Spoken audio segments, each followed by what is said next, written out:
Hola amigos, bienvenidos a otro episodio más de Un Asesino Entre Nosotros.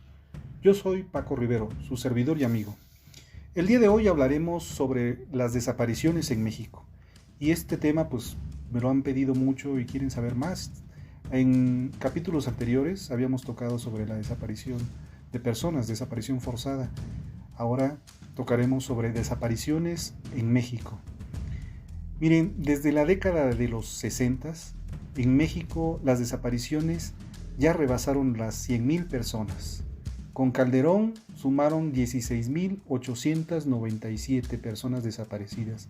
Con Peña Nieto 35,092. Mientras que con López Obrador, que lidera la cuota de transformación, lleva hasta el momento bajo su solapa 31,271. Es una cifra alarmante que nos deja que pensar. La maquinaria de las desapariciones mantiene un ritmo imparable. Cada día entre el 1 de diciembre del 2006 y el 3 de mayo del 2022, cada uno de esos días, un promedio de 15 personas han desaparecido de manera inevitable. Esto lo refiere el medio especializado en investigaciones Quinto Elemento Lab. En la lista total de 100,000 personas desaparecidas, 63% de los municipios del país han sido alcanzados por la mancha de las desapariciones. En 1,574 municipios, al menos una persona fue reportada como desaparecida y sigue sin ser localizada. 5 de los municipios más afectados al tener más de 2,000 registros son Guadalajara y Zapopan en Jalisco, así como en Reynosa, Matamoros y Nuevo Laredo en Tamaulipas. Ahora hablemos de una persona que ha causado revuelo. Se llama Miriam Rodríguez, que radicaba en Tamaulipas. Acechó a sus asesinos de su hija, quien fue asesinada en el 2017. Esta historia de Miriam Rodríguez Martínez fue una madre que buscó incesantemente a su hija, quien fue secuestrada en el año 2012 en el municipio de San Fernando, Tamaulipas, cuando tenía 16 años. Tras el secuestro de su hija, Miriam Rodríguez empezó la búsqueda con un resultado muy triste, pues en el año 2014 encontraron el cuerpo de su hija en una fosa clandestina. Fue ahí cuando la activista tomó el valor y el coraje que la mantenía de pie y comenzó la búsqueda de los asesinos de su hija. Miriam Rodríguez, madre de Karen Salinas, buscó a las autoridades correspondientes para que iniciaran las investigaciones e hicieran justicia frente al asesinato de su hija, mas no obtuvo la respuesta que exigía. Así que comenzó a buscar uno a los asesinos de su hija. Su objetivo principal era llevarlos a todos tras las rejas lo más pronto posible. De lo contrario, tenía más posibilidades de huir o realizar más secuestros. Fue así que Miriam Rodríguez dejó atrás su estilo de vida y adoptó una nueva que la conduciría al paradero de cada uno de los asesinos de su hija. La activista se apropió de una pistola que la acompañó a diario, identificaciones falsas y disfraces para hacerse pasar como una encuestadora, trabajadora de salud y funcionaria electoral. Asimismo, cambió de look para que los secuestradores no lograran identificarla. Finalmente, se convirtió en todo un detective que saltó y desafió la impunidad criminal de México a través de sus diversas personalidades. Logró tener contacto con los más allegados a los criminales para poder dar con ellos. Se inventó excusas para conocer a los familiares, desde abuelitos, primos, quienes sin saber le daban hasta los más mínimos detalles de los asesinos de su hija Karen Salinas. Conoció detalles de cada uno, desde su niñez, ciudad de origen, incluso supo que uno de los asesinos de su hija vendió flores antes de unirse al crimen organizado. Después de que Miriam capturó a uno de los responsables, se volvió activista y empezó un colectivo en San Fernando luchando por las personas desaparecidas. Su esfuerzo la llevó a encarar solo a algunos de los criminales y dio las pistas necesarias para que las autoridades simplemente se encargaran de llevarlos a prisión, pues ella había hecho el resto del trabajo. Solicitó al gobierno de Tamaulipas protección, medidas de protección y auxilio, pues la activista temía por su vida. La integraron a un programa de protección, incluso tenía un botón de pánico, que desafortunadamente no fue suficiente, ya que en marzo del 2017 casi 2 docenas de presos escaparon del penal ubicado en Ciudad Victoria, entre los que se encontraban algunos de los asesinos de Karen, que habían sido encarcelados por la activista Miriam. Ante esto, la activista sintió temor por su vida y acudió ante las autoridades para solicitar medidas de protección y auxilio.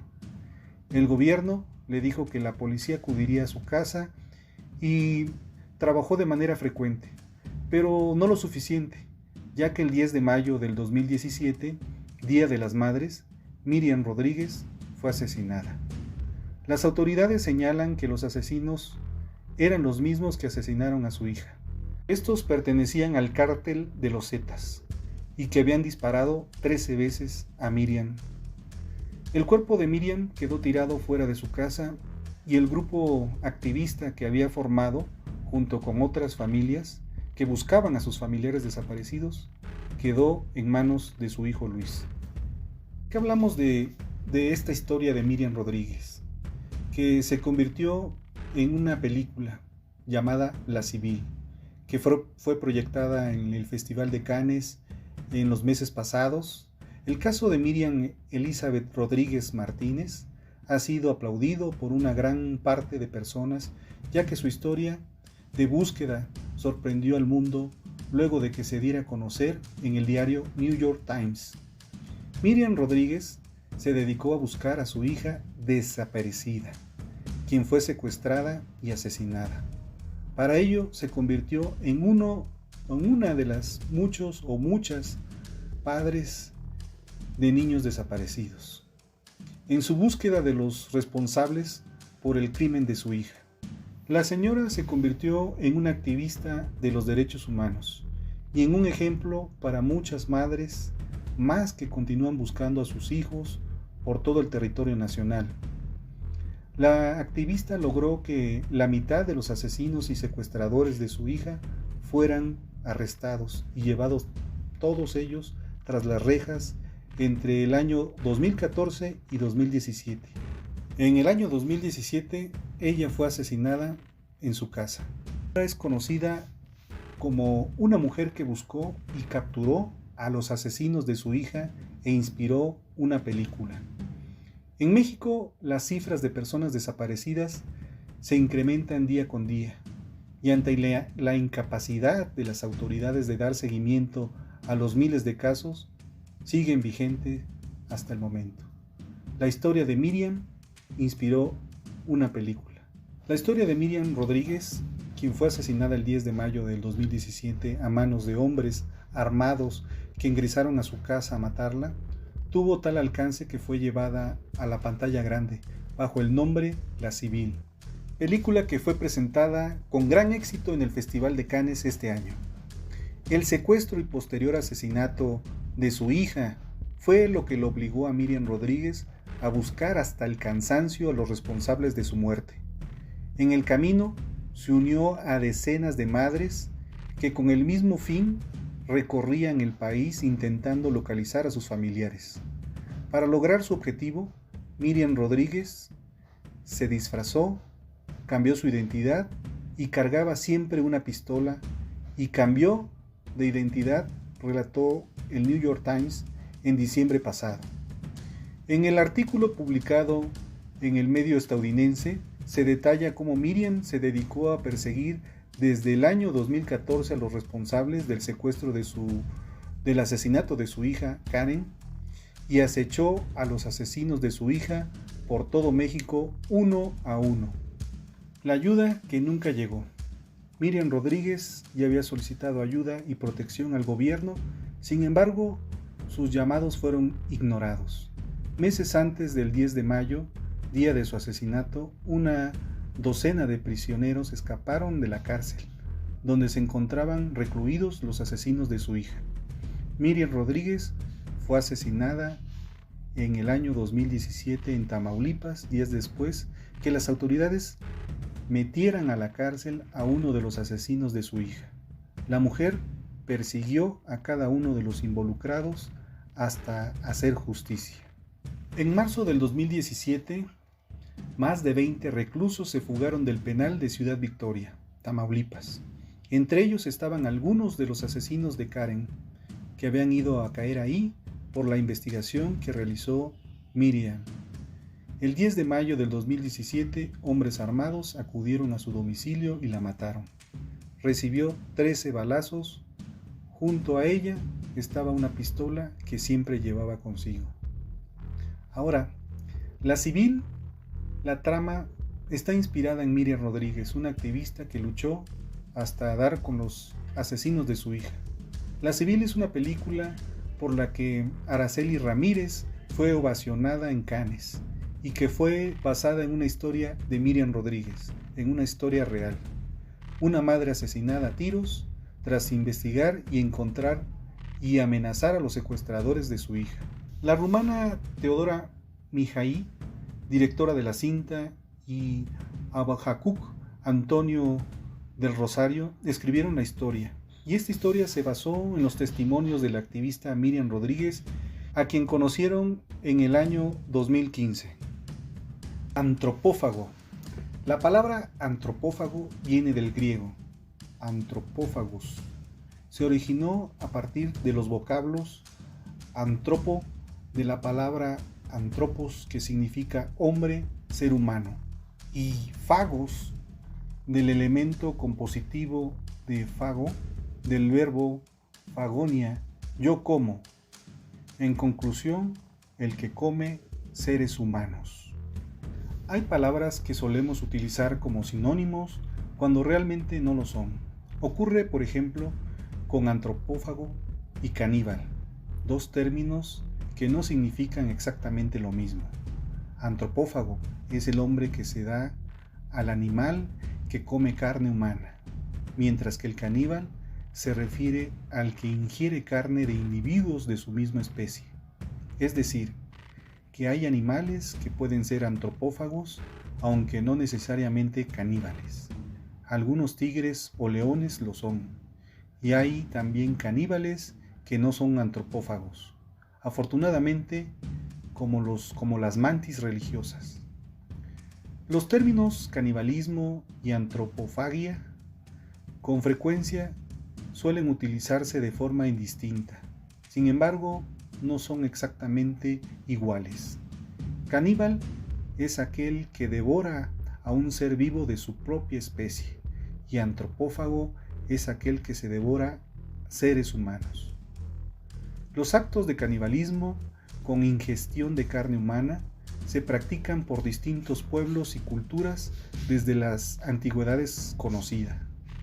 En general, estas conductas tenían dos motivos fundamentales: la supervivencia del individuo en casos de grandes hambrunas y situaciones extremas, o una forma ceremonial en sacrificios rituales con la finalidad de incorporar cualidades del enemigo o a la persona que ingería esa carne era la vencedora. Sin embargo, fuera ya de estas dos motivaciones conocidas, en la historia de la humanidad se describen casos aislados de canibalismo, generalmente llevados a cabo por individuos con trastornos mentales graves, fundamentalmente esquizofrenia o trastornos psicóticos.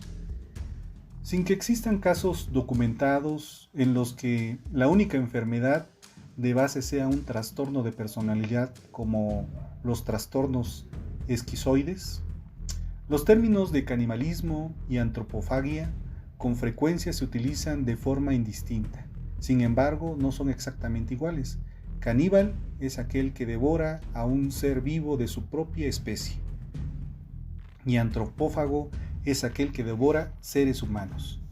Y disculpen que lo vuelva a citar, pero es importante para el relato corto que vamos a relatar más adelante. Los actos de canibalismo son ingestión de carne humana que se practican por distintos pueblos y culturas desde la antigüedad sin una base psicopatológica. Sin embargo, se han descrito casos aislados de canibalismo, generalmente llevados a cabo por individuos con trastornos psicóticos graves, de los cuales además desencadena una gran conmoción en la opinión pública. Existen múltiples casos descritos de actos caníbales en la literatura médica e incluso en la prensa de sucesos. Y aunque en ocasiones se trata de leyendas urbanas, otras tienen una base real y se detecta una enfermedad mental grave o consumo tóxico subyacente. Sin embargo, la mayoría de las conductas de canibalismo son realizadas por pacientes con trastornos psicóticos tipo esquizofrenia paranoide, cuando dentro del contenido delirante asesinan a personas y comen parte de sus cuerpos. El caso que voy a describir muestra todas las características corregidas en el DSM-5 para el diagnóstico del TE y rasgos antisociales y esquizotípicos, así como presenta un patrón de abuso de alcohol, pues que el vagabundeo y la falta de recursos económicos impedían que realizara consumos habituales de sustancias. Todos estos factores y la interacción entre los mismos se consideran de relevancia para los hechos cometidos. Ahora comenzaremos con un relato corto que habla sobre el canibalismo. Espero que les guste.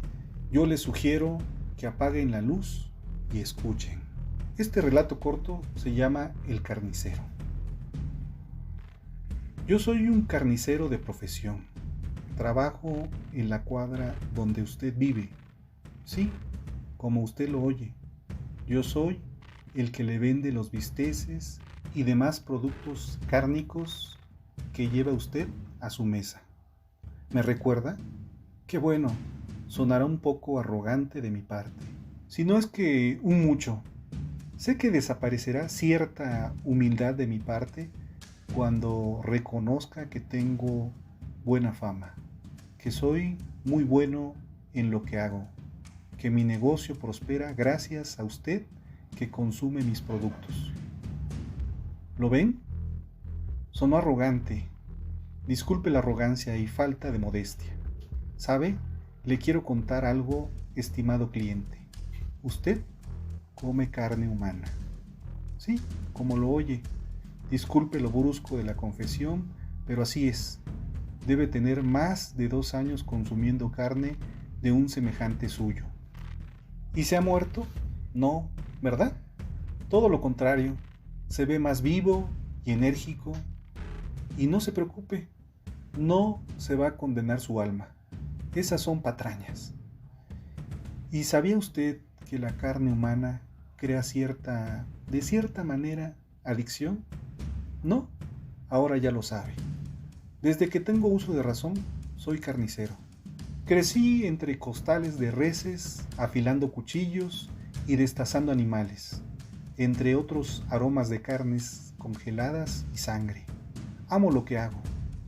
Créame usted cuando le digo que si usted ama su trabajo, entonces no es trabajo. Lo disfruta y lo hace con gusto. Permítame contarle que cuando mi padre falleció, yo tenía 19 años. Soy hijo único, así que me hice cargo del negocio familiar. Y debo confesar que mi falta de experiencia me cobró factura. Si bien es cierto que no era rico, al menos podía ser autosuficiente. Salía para mantener mis necesidades más básicas. Qué vergüenza sentí al ver que fracasaba. No le había aprendido nada a mi padre. Al no haber ingresos, no hay dinero para comprar mercancía, y al no haber mercancía, no hay clientes. En resumen, todo lo que había hecho mi padre se estaba yendo al caño. Y yo, lógicamente, no me daría por vencido, al menos no tan fácilmente. Así que cometí algunos errores desesperados por mezclar lo poco que quedaba de carne de animales callejeros. A la gente le repugna el sabor y poco a poco fui perdiendo los pocos clientes que me quedaban. Por eso, un consejo: cuando vayan a comer tacos, solo coman donde hay un gordito y un perrito. Les explico. El gordito siempre sabe dónde está la buena carne y el perro no come perro. Me encontraba en una situación extrema. Estaba desesperado ya que el negocio familiar se caía a pedazos. Estaba en una semana de cerrar las puertas al público. Ya no aguantaba más. Ya estaba a punto de darme por vencido, cuando de pronto apareció en la carnicería un vagabundo, una persona de mediana edad, harapienta y con aliento alcohólico. ¿Cómo describirlo? Pues es un vagabundo con sus ropas grises, de lo mugrosas que estaban, olía a orines viejos y en su barba se veían las costras de mugre.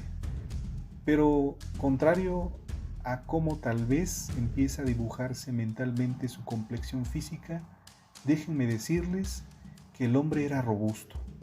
Sus mejillas lucían rojas y saludables, se veía en perfectas condiciones. Su presencia me impresionó. Al principio pensé que se trataba de una persona que buscaba alimento.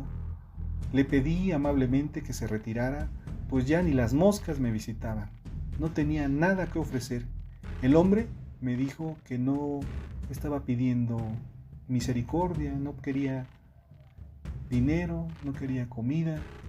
Me contó que me conocía y conoció a mi padre, que mi papá siempre tuvo en alta estima a esta persona.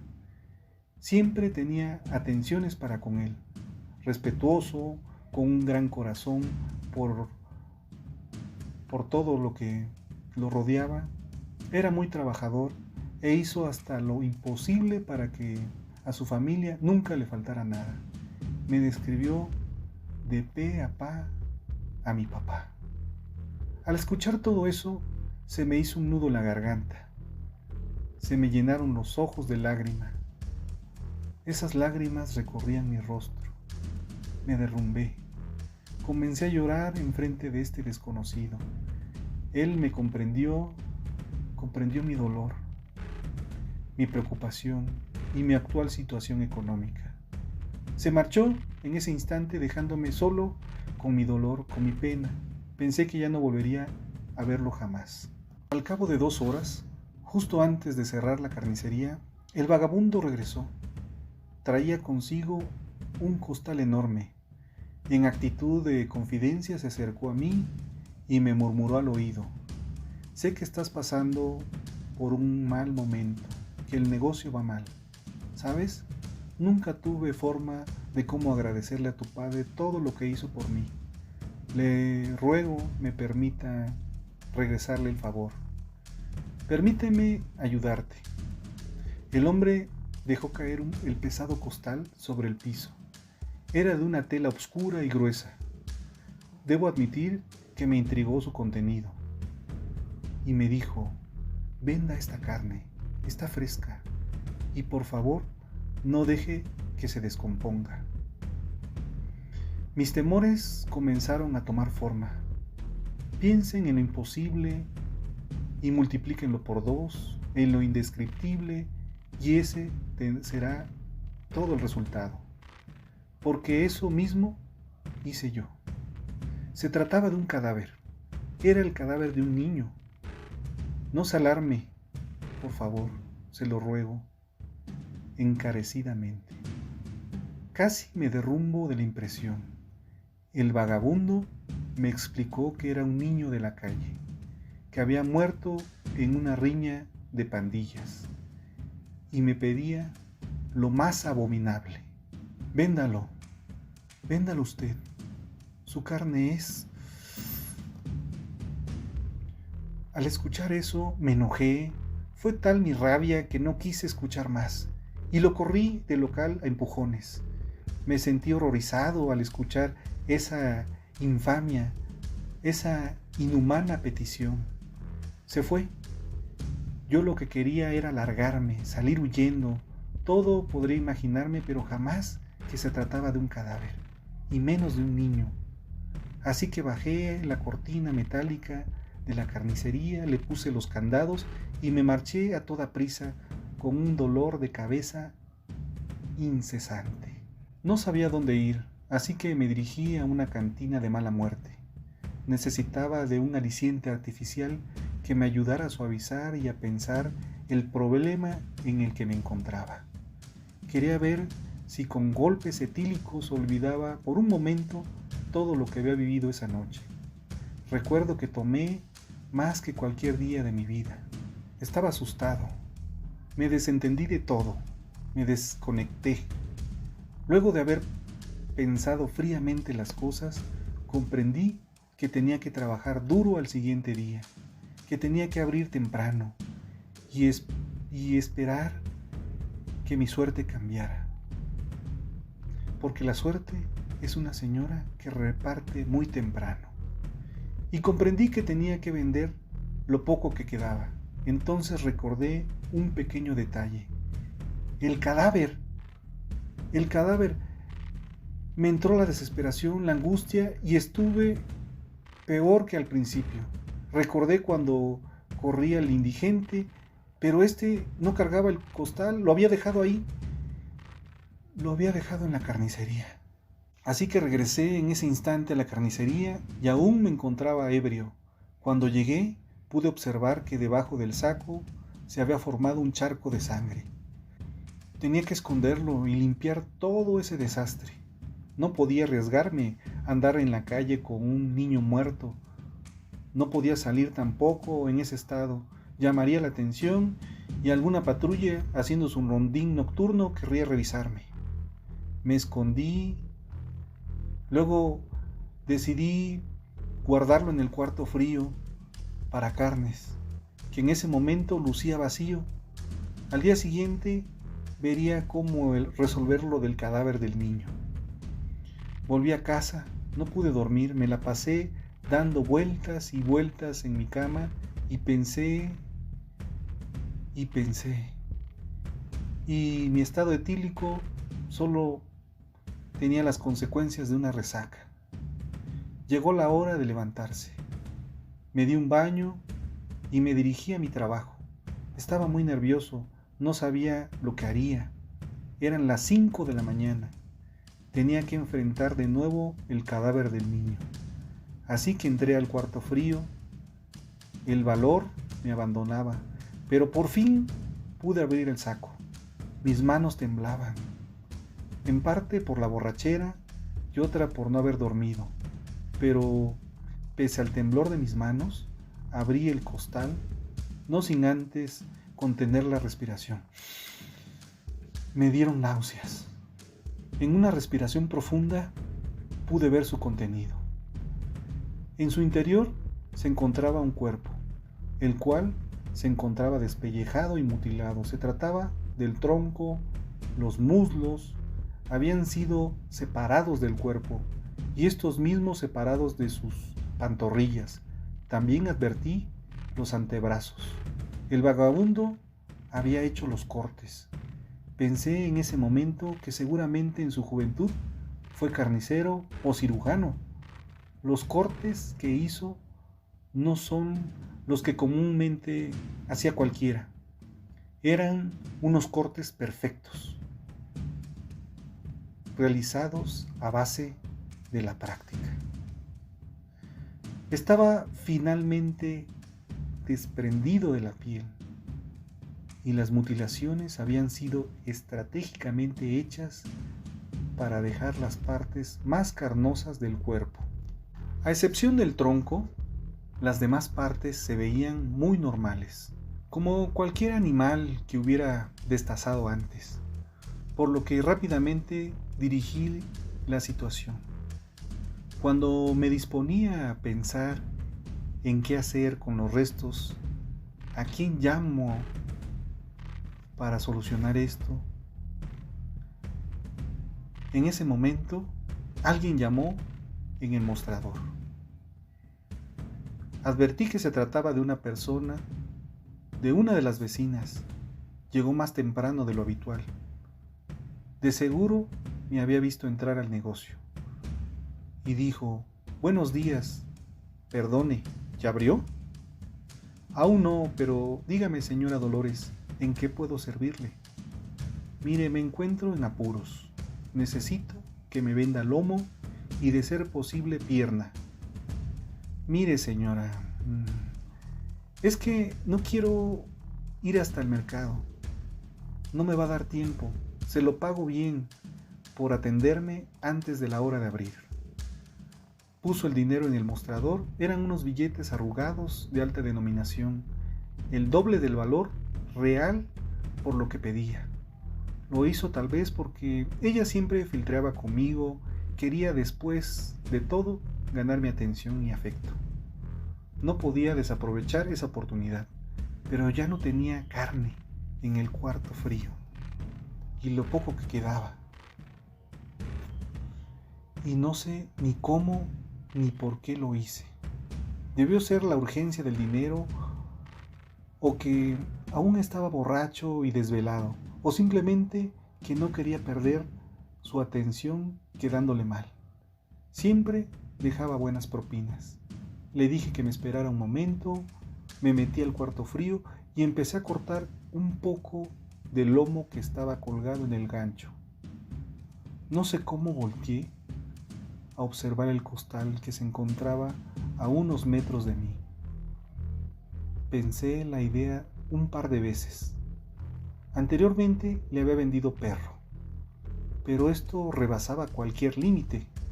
Lo que iba a realizar, lo volví a pensar una y otra vez y me decidí. Le vendería carne humana. La combinaría con la res para completar su pedido. Tomé los muslos del cadáver e hice cortes, como si fueran filetes. La carne era suave. Creo que eso se debía a que era un menor de edad. Salió lo suficiente para compensar el pago que me ofrecía la señora Dolores. Salí del cuarto frío, más nervioso que nunca. Con los cortes le dirigí una mirada nerviosa a mi cliente y empecé a pesar la carne. La señora Dolores me observaba, se percató de mi nerviosismo, notó mi inquietud, hasta que preguntó: «¿Está usted bien?». Yo le respondí con un sí, moviendo la cabeza y esbozando una sonrisa nerviosa. Le expliqué que solo era la desmañanada, así que guardé la carne en la bolsa de plástico y se lo entregué con una sonrisa de complicidad a la señora Dolores. Debo admitir que ese día estuve nervioso, ansioso.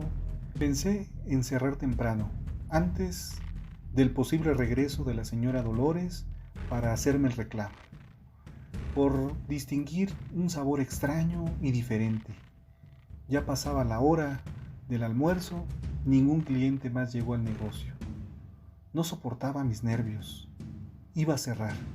Salí para bajar la cortina metálica cuando a la distancia percibí que la señora Dolores se dirigía hacia mí, desde su acera. Así que apresuré mis movimientos. No quería responder a sus preguntas acerca del estado de la carne. Se paró a mi lado y me dijo con voz sonora: «Déjeme felicitarlo. La carne estaba deliciosa. Esos cortes dejaron a mis comensales más que complacidos. ¿Sabe? Esos filetes de muslo estaban exquisitos. Le diré a las vecinas que vengan a darse gusto con sus carnes. Pero eso sí, me aparta lo mejor para mí. No lo vaya a olvidar, por favor». Así, sin más, se marchó sin dejarme decir algo al respecto. fueron para mí demasiadas emociones. En el transcurso de la noche de ayer y el comienzo del día de hoy, no volví hasta la mañana siguiente. ¿Cuál va siendo mi sorpresa? Que había una fila de 5 señoras que conversaban entre ellas esperando en la entrada de mi negocio. Todas iban por los comentarios de la señora Dolores. Querían probar esos cortes que había vendido un día anterior. Les dijo el precio alto que pagó por la carne como si ese fuera el precio real. Ese día se acabó mi mercancía humana. Gané en solo un día lo que ganaba más o menos en un mes. Seguramente mañana vendrían por más. La ambición se apoderó de mí. Ese día me regalé una comida como hace mucho no me la daba. Disfruté tanto de mi alimento. El tener el estómago lleno me dio tranquilidad para pensar lo que tenía que hacer. Tenía que buscar al vagabundo. Terminando mi jornada laboral, me adentré en los callejones, parques y lugares recurrentes de los que no tienen hogar. Una búsqueda infructuosa de 2 horas, cuando al fin, en una calle solitaria, sentado al borde de una banqueta, lo encontré. Se trataba del vagabundo. Le invité a tomarse una cerveza conmigo en una cantina, la cantina a la que había ido anteriormente, una cantina de mala muerte, que se encontraba a unos pasos. Nada rencoroso, el viejo vagabundo aceptó mi invitación. Parecía haber olvidado la forma en que lo corrí de la carnicería. Sentados en una pestilente pocilga, tomamos unas cuantas cervezas. Él aún no me preguntaba el motivo de mi cortesía, pero se lo podía imaginar.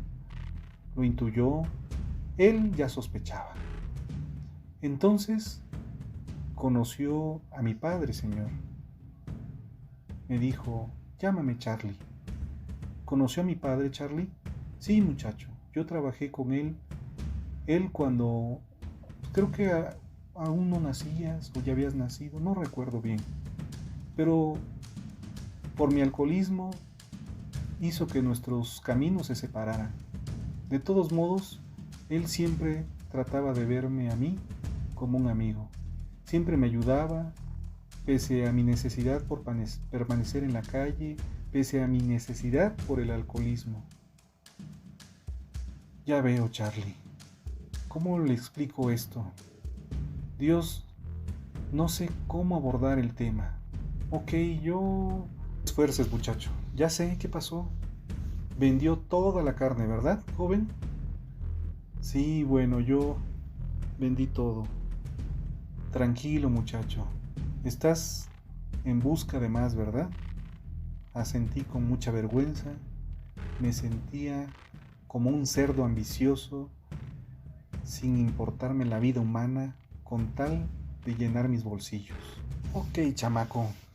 Mire, como verá, yo no he pasado hambre. No me encuentra mis huesos, pues comida no me hace falta. Todos aquí somos comida. Veo que tiene un fuerte dilema moral, pero le digo que no se preocupe.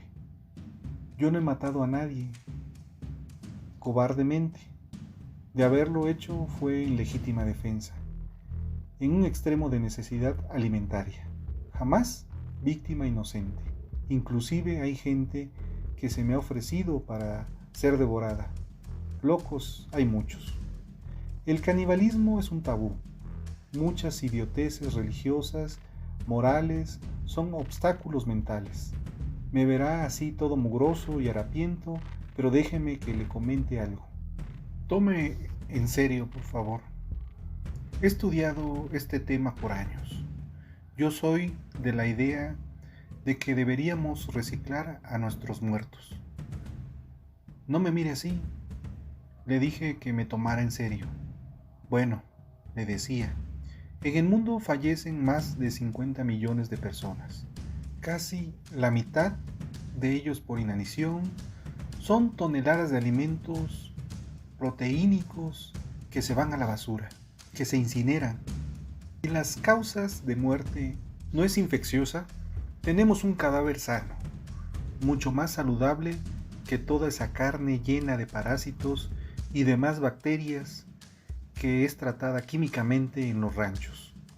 Si llegamos a los extremos higienistas, que en muchos casos es el argumento en el que se plantean los vegetarianos, nosotros somos muchísimos más saludables que una vaca, un pollo, un cerdo. Tan solo piense que si la muerte de la persona fue traumática, como un accidente vehicular, tenemos mucha carne fresca, lista para ser cocida. ¿Y qué le digo de su sabor? Es exquisita. Debería probarla. Así que se lo digo así de frente y sin tapujos. Usted le está haciendo un favor a la sociedad. Le está dando carne saludable. Les está dando mejor calidad de vida. Les repito, no hablo de matar a nadie. Hablo de reciclar a nuestros muertos. ¿Cómo ve?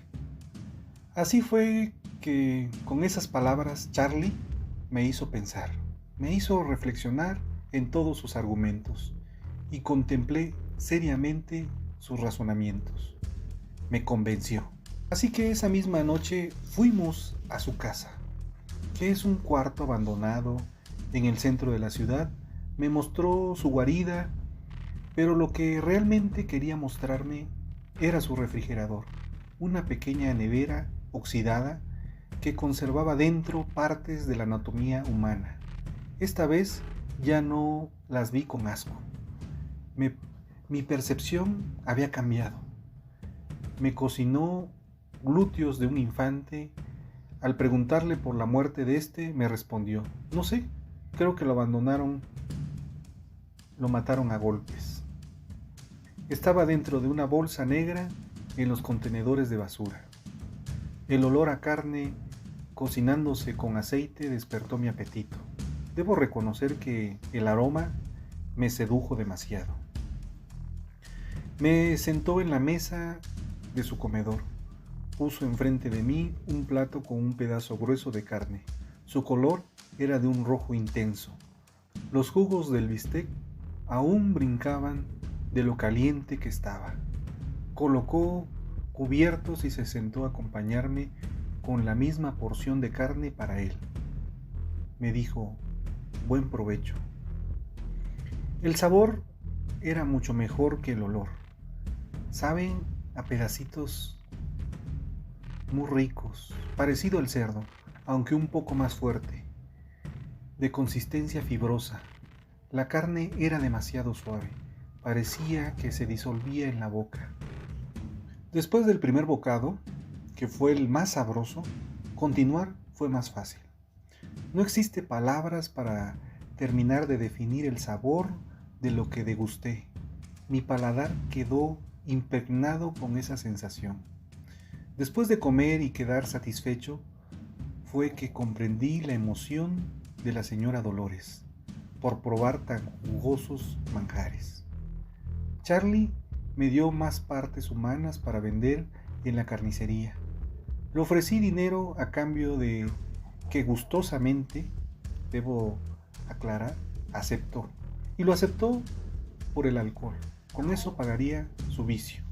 Con el tiempo, Charlie me enseñó el método para el destace del cuerpo humano, cómo utilizar la sierra para hacer cortes limpios de los muslos al desprenderse del tronco, cortar correctamente en forma circular los muslos para hacer los filetes perfectos, así como el arte de deshuesar esas extremidades de las piernas para los asados. Si bien es cierto, el cuerpo humano, hablando en específico del torso, no está hecho anatómicamente como fuente de alimento, esto por la falta de abundante carne en esa parte, en comparación con el cerdo y con la res, que puede llegar a darnos hasta 195 kilos de pura carne en el solo talle. Toda esta actividad la realizamos en un cuarto de la casa de Charlie. Muchos cuerpos, víctimas de asesinatos o de alguna otra causa, que sabíamos que no iban a reclamar. Los tomábamos para su preparación, otros más los exhumábamos, pues bien, comenzábamos poniéndolos en la postura en la que Ed Gein colocaba a sus víctimas. La cabeza con un corte en el cuello, de oreja a oreja, para que el cadáver se desangrara. Teníamos una tabla de madera grande en donde realizábamos los cortes, el desmembramiento de las piezas. Era sencillo con la sierra eléctrica. Los huesos no son mucho problema. Y así, al cabo del tiempo, el negocio, mi carnicería, creció. Mi carnicería es la más visitada en la ciudad. Estamos en expansión. Mi padre estaría seguramente orgulloso de ver su empresa prosperar abundantemente, aunque no todo son buenas noticias. Charlie falleció el mes pasado. Tenía una cirrosis severa. Nunca quiso dejar la calle. Era mi socio comercial, me ayudaba a abastecer el negocio. Antes de morir, tuvo una última petición para mí. Me pidió ser devorado por mí. No quería terminar en un cementerio abandonado por todos, sin ser recordado, mucho menos en una fosa séptica. Prefería convertirse en proteína, en energía, un final digno. ¿Y cómo negarle ese pedimento al hombre que me dio la fórmula del éxito? Su carne vieja era dura, sin tanto sabor, pero eso se arregló, completándolo con una salsa de turrón condimentada con especias y pan de Bruselas. Es como si Charlie ahora fuera parte de mí. Pues esta es la historia de comercio. Es la historia de un carnicero. Soy su carnicero. Soy antropófago y le deseo un buen provecho. Ahora vamos con la frase del día. Toda noche, por larga y sombría que parezca, tiene su amanecer. William Shakespeare. Como siempre, les doy las gracias por escucharme, por el apoyo que he recibido en este podcast. Realmente este apoyo ha servido bastante para seguir creciendo y para seguir creando nuevos contenidos para ustedes. Espero sus comentarios, espero me sigan en las redes sociales, en Instagram, en Twitter, en Facebook, en YouTube. Y no me despido, solo les digo un hasta pronto. Hasta el próximo episodio. Infinitas gracias y gracias por estar. Recuerda que quien convive con monstruos debe tener cuidado de no convertirse en uno de ellos. Mi nombre es Paco Rivero. Este fue Un Asesino Entre Nosotros y nos escuchamos la próxima semana. Hasta entonces.